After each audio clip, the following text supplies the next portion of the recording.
মাধ্যমিক পরীক্ষায় অজান্তেই ছাত্রছাত্রীরা ভুল করে প্রিপোজিশনে। আমি আজ কিছু শর্টকাট ট্রিক্স শেয়ার করব যাতে তোমাদের বইয়ে না হাত দিতে হয় একেবারে।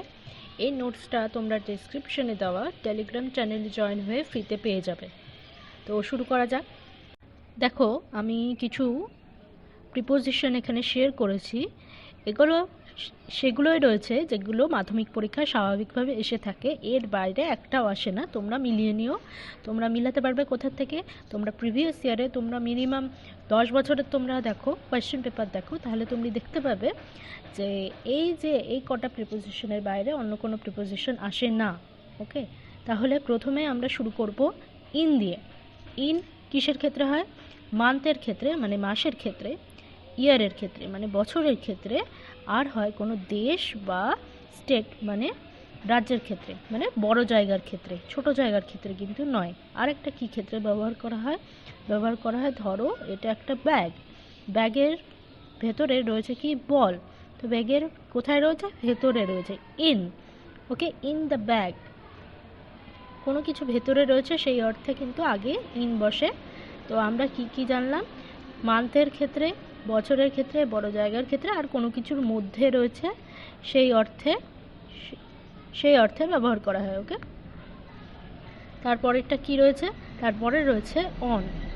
অনটা ব্যবহার করা হয় কোনো বাড়ির ক্ষেত্রে, মানে দিনের ক্ষেত্রে, নির্দিষ্ট কোনো দিন হতে পারে বা কোনো তারিখের ক্ষেত্রে, অথবা কোনো সারফেসের ক্ষেত্রে। সারফেস মানে কি? ধরো এটা একটা সারফেস বা টেবিল। ওকে, টেবিলের ওপর কি রয়েছে? একটা আপেল রয়েছে আর বল রয়েছে। তাহলে বলটা কি কোথায় রয়েছে? টেবিলের ওপরে রয়েছে, টেবিলের সারফেসে রয়েছে। তো সেই ক্ষেত্রে অন ব্যবহার করা হয়। ওকে, তারপর কি রয়েছে? তারপর রয়েছে অ্যাট। অ্যাট অ্যাটটা কি ক্ষেত্রে ব্যবহার করা হয়? নির্দিষ্ট সময় বোঝাতে। যেমন এখানে দেখানো আছে 9টা বাজে। ওকে, সেটা 9:30ও হতে পারে, 9:15ও হতে পারে, 9:45ও হতে পারে। তো যে কোনো নির্দিষ্ট সময় বোঝাতে ওকে অ্যাট বসে।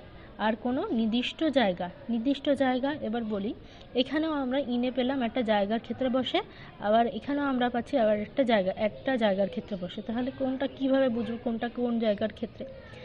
ইনটা বসবে সবসময় একটা বড় এরিয়া বোঝাতে, বড় এরিয়া, বড় কোনো জায়গা, কোনো দেশ, স্টেট, এইসব বোঝাতে ইনটা ব্যবহার করা হবে। কিন্তু অ্যাটটা ব্যবহার করা হবে কোনো নির্দিষ্ট জায়গা বোঝাতে। নির্দিষ্ট জায়গা সেটা কি?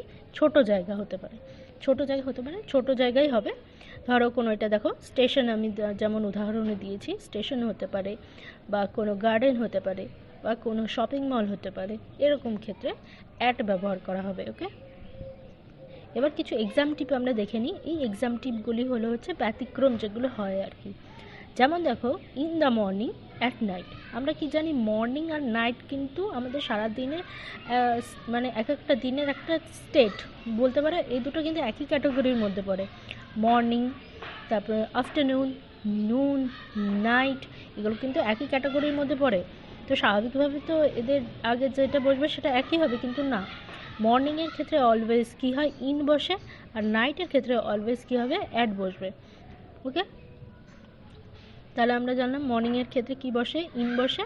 আর নাইটের ক্ষেত্রে অ্যাট বসে। এবার হচ্ছে ইন টাইম আর অন টাইম দুটোই হয়ে থাকে, ঠিক আছে? এটা নিয়ে কোনো রকম টেনশন করার দরকার নেই, কখনো গুলিয়ে ফেলবে না, কারণ অন টাইম আর ইন টাইম দুটোই হয়ে থাকে। তারপরে রয়েছে কি? টুটা সবসময় একটা ডাইরেকশনের জন্য বসে। যেমন কোন দিকে যাচ্ছ? টু দ্য ওয়েস্ট হতে পারে, টু দ্য ইস্ট হতে পারে। যেমন এখানে লেখা আছে টু স্কুল, স্কুলের দিকে যাচ্ছে না, তার জন্য এখানে একটা ডাইরেকশন বোঝাচ্ছে, তার জন্য টু হবে। তারপর ফর এটা কী ক্ষেত্রে? পারপাস, আর নয় ডিউরেশন।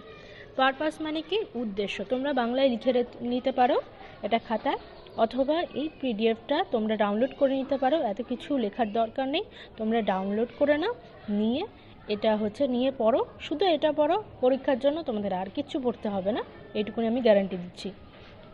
তো পারপাস মানে কি? উদ্দেশ্য কি? উদ্দেশ্য, এবার উদ্দেশ্য একটা উদাহরণ না দিলে তো আমরা বুঝতে পারবো না। বলছে ফর হেল্প, কিসের উদ্দেশ্যে? সাহায্য করার উদ্দেশ্যে। ওকে, এটা উদ্দেশ্য বোঝাচ্ছে। তারপর কি বলছে?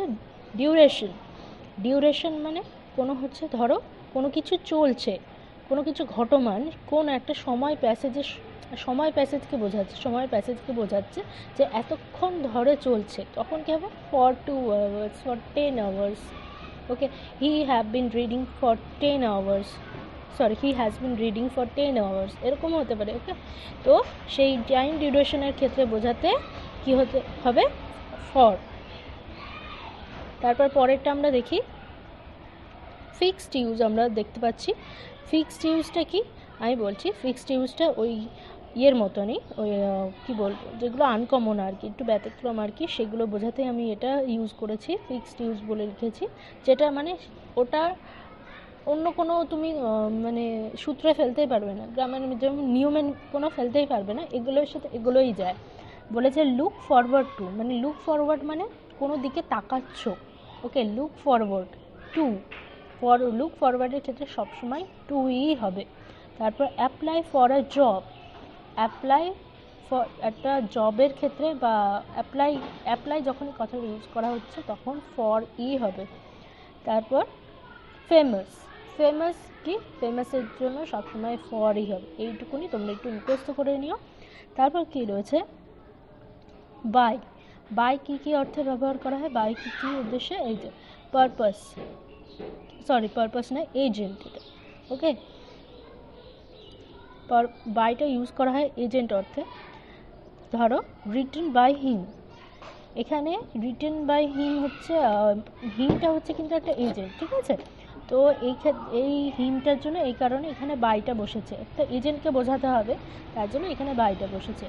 তারপর কি বলছে, ট্রান্সপোর্ট, ধরো কোনো ট্রান্সপোর্ট মানে কি, কোনো যাতায়াতের যে কোনো কিছুকে বোঝাতে ট্রান্সপোর্ট ব্যবহার করা যেতে পারে, ঠিক আছে। তো বাই কি, by bus, by auto rickshaw, by cycle, এগুলো সব ক্ষেত্রে বাই হবে। তারপর কি আছে, উইথ কিসের ক্ষেত্রে, ইনস্ট্রুমেন্ট মানে কখনো তোমরা ভেবো না শুধু গান বাজনার জিনিসকে ইনস্ট্রুমেন্ট বলে। ওকে, যে কোনো জিনিসকে, সেটা পেন্সিল হতে পারে, সেটা নাইফ হতে পারে, সেটা হচ্ছে স্প্যাচুলার হতে পারে, মানে যে কোনো কিছু, বা খুন্তি যেটাকে বলে, তো এগুলো বসে। তো উইথ এই ইনস্ট্রুমেন্টের ক্ষেত্রে ব্যবহার করা হয়। তো তারপরে কি আছে, ফ্রম হচ্ছে কিসের ক্ষেত্রে, সোর্সের ক্ষেত্রে। আমরা তো জানি ফ্রম মানে কি, আমরা স্বাভাবিক গোদা বাংলায় আমরা জেনে থাকি ফ্রম মানে থেকে বোঝায়, তাই তো। তো তোমরা সেইভাবেই যদি তোমরা ধরে নিতে পারো ধরো, কিন্তু ভালো হবে তোমরা অ্যাজ এ ইংলিশ ল্যাঙ্গুয়েজভাবে তোমরা এটাকে শেখো, আদারওয়াইজ তোমাদের মূল কথা তোমাদের পরীক্ষা গিয়ে ঠিকঠাক লেখাটা। ফ্রম মানে কি, থেকে, কোথা থেকে, কলকাতা থেকে, এখানে কি লিখেছে, কলকাতা থেকে। From a flower, from a bus, যাই হোক। তো এখানে ফ্রম মানে কি, কোনো কিছু থেকে, কোথা থেকে হচ্ছে, কোনো কিছু থেকে যখনই বোঝাবে তখন হচ্ছে ফ্রম। অফ মানে কি, পজেশন মানে অধিকার বোঝাতে। আ ফ্রেন্ড অফ মাইন, এখানে কি বোঝাচ্ছে, আমার একটা ফ্রেন্ড, কার, আমার ফ্রেন্ড, তো এখানে একটা অধিকার বোঝাচ্ছে, তো সেই ক্ষেত্রে অফ। অ্যাবাউট কি হবে, অ্যাবাউট কিসের ক্ষেত্রে, টপিকের ক্ষেত্রে, যেমন talk about books, okay, talk about stories. তো এরকম কোনো কিছু টপিক হিসাবে যখনই বোঝাবে তখন অ্যাবাউট বসে। তারপর কি, ইনটু, মুভমেন্ট ইনসাইড, কোনো কিছুর মধ্যে যখন মুভমেন্ট বোঝাবে তখন বলা হবে সেটাকে, সেক্ষেত্রে হবে ইনটু। জাম্প ইনটু ওয়াটার, কী হচ্ছে, জলের মধ্যে ঝাঁপ দিচ্ছে, এটা একটা মুভমেন্ট ইনসাইড হচ্ছে, সেই ক্ষেত্রে হবে ইনটু। ওকে, তাছাড়া কী কী আছে, ইম্পর্টেন্ট প্রিপোজিশনের মধ্যে আমরা কী দিয়েছি, ডিপেন্ড অন মানে কি, কারোর ওপর নির্ভর করে থাকা, মানে ডিপেন্ড অন মানে কারোর ওপর নির্ভর করে থাকা। বিলিভ ইন মানে কারোর ওপর বিশ্বাস করা। লিসেন টু মানে শোনা। অ্যাগ্রি উইথ মানে একমত হওয়া। লাফ অ্যাট মানে হাসা।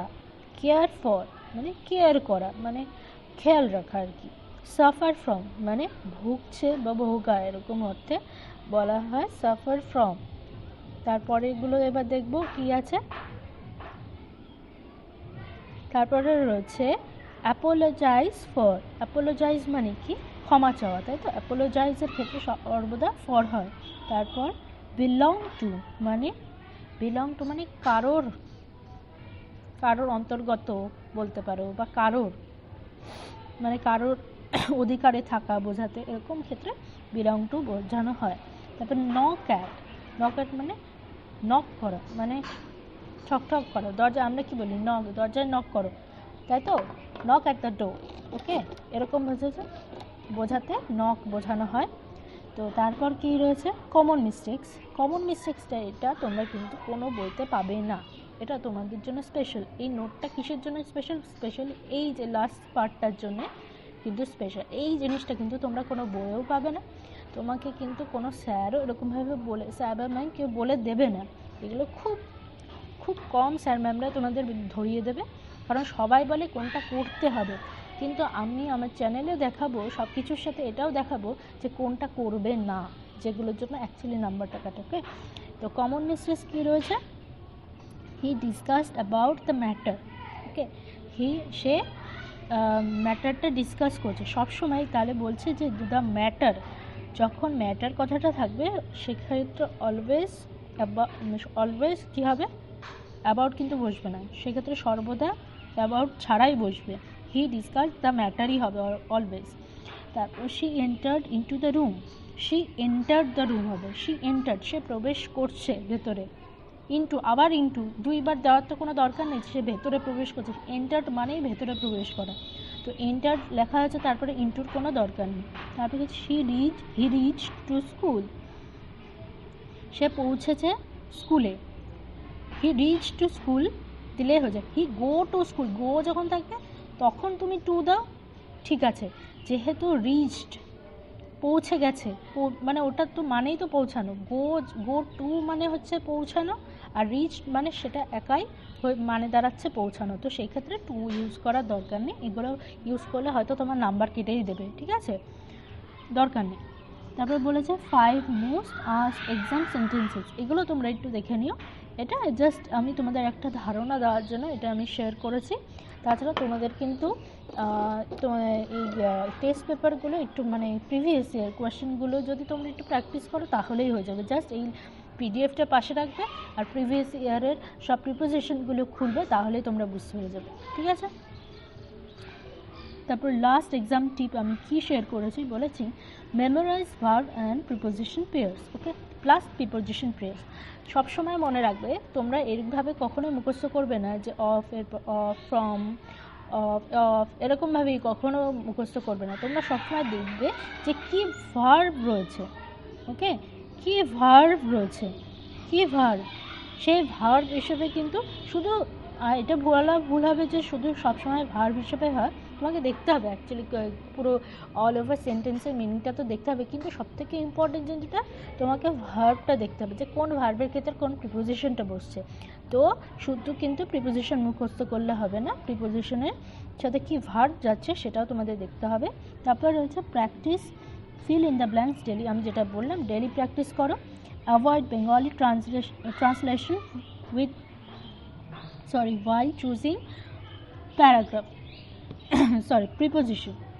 Avoid Bengali translation while choosing preposition. তো বলছে যখন তোমরা এই যে এগুলো সলভ করবে তখন কিন্তু তোমরা কখনো বেঙ্গলি মিনিং, লাইনটার বেঙ্গলি মিনিং করে তোমরা প্রিপোজিশনটা ঠিক করো না। আমি যেটা বললাম সবসময় দেখো ভার্ব কী আছে, সেই ভার্ব দিয়ে তুমি প্রিপোজিশনটা মুখস্থ করো।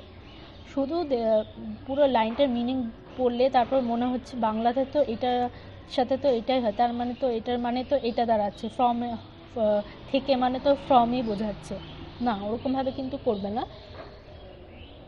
ফর মানে তো জন্যই বোঝাচ্ছে, তাহলে ফরই হবে, ওরকমভাবে একদম করবে না, কারণ সবসময় মাথায় রাখবে বেঙ্গলি অ্যান্ড ইংলিশ এই দুটো ল্যাঙ্গুয়েজ কিন্তু একদম আলাদা, তাই না? তো দুটোর আলাদা আলাদা নিয়ম থাকবে। তো তোমরা ইজি যখন ট্রান্সলেট করবে এমনি Bengali to English, English to Bengali, তখন তোমরা করলে সেটা আলাদা ব্যাপার, কিন্তু স্পেসিফিক্যালি এই ইয়ের ক্ষেত্রে প্রিপোজিশনের ক্ষেত্রে এটা করো না, এটা সবসময় তোমরা ইংলিশ টু ইংলিশ মিনিং করে, আর যেটা বললাম ভার্বটা দেখে ভার্বের পেয়ারের সাথে মুখস্থ করো, তাহলে তোমরা নাম্বার পাবে, তোমাদের নাম্বার পাতে কেউ আটকাতে পারবে না, ঠিক আছে? তাহলে আরও পরের দিন আমি অন্য কোনো ভিডিও নিয়ে তোমাদের সাথে শেয়ার করব। আজকের জন্য টাটা। আর তোমরা কিন্তু এই পিডিএফটা আমার চ্যানেলে গিয়ে ফ্রি চ্যানেলে গিয়ে ডাউনলোড করে নিও।